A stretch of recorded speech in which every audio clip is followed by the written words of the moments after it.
नमस्कार. आजचा आपला टॉपिक आहे भारताचा महाधिवक्ता, अटर्नी जनरल ऑफ इंडिया. तर घटनात्मक तरतूद बघूया. कलम 76 मध्ये 76 मध्ये भारताचा महाधिवक्ता नियुक्त करण्याची तरतूद केलेली आहे. नियुक्ती कोण करतं? राष्ट्रपती. आणि भारताचा महाधिवक्ता हा कोण होऊ शकतो? सर्वोच्च न्यायालयाचा न्यायाधीश होण्यासाठी पात्र असलेली व्यक्ती की जो भारताचा नागरिक असला पाहिजे, किमान 5 वर्ष उच्च न्यायालयात त्यांनी न्यायाधीश ह्या पदावर काम केलेलं असलं पाहिजे आणि किमान 10 वर्षे ते उच्च न्यायालयात त्यांनी वकिली केलेली असली पाहिजे. आणि राष्ट्रपतीच्या मते ते एक प्रख्यात विधिज्ञ डिस्टिंग्विशिंग ज्युरिस्ट असले पाहिजे. कार्यकाळ, त्यांचा कार्यकाळ हा निश्चित नसतो.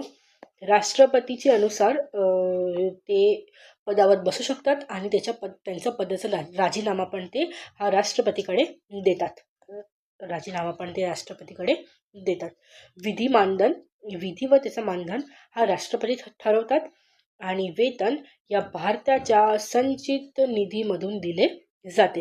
त्यांचे कार्य काय काय आहे? प्रमुख कार्य: केंद्र सरकारला कायदेशीर सल्ला देणे.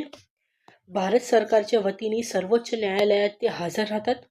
राष्ट्रपतींनी सोपवलेली इतर कायदेशीर कर्तव्ये पण ते पार पाडतात आणि संसदेच्या कार्यवाहीत पण ते भाग घेतात.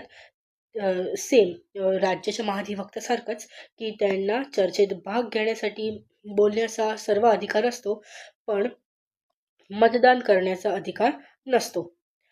संसदेच्या समिती ते भाग पण घेऊ शकतात, चर्चामध्ये बोलू पण शकतात, पण ते मतदान करू शकत नाही. भारताचे आपले महाधिवक्ता आहे आर व्यंकटरामणी, की ज्यांची नियुक्ती 1 ऑक्टोबर 2022 रोजी करण्यात आली होती. तर हे होते आपले भारताचे महाधिवक्ता. जर तुम्हाला व्हिडिओ आवडला असेल तर व्हिडिओला लाईक करा आणि चॅनलवर नवीन असाल तर चॅनल सबस्क्राईब करा आणि इंस्टाग्रामला पण फॉलो करा. धन्यवाद.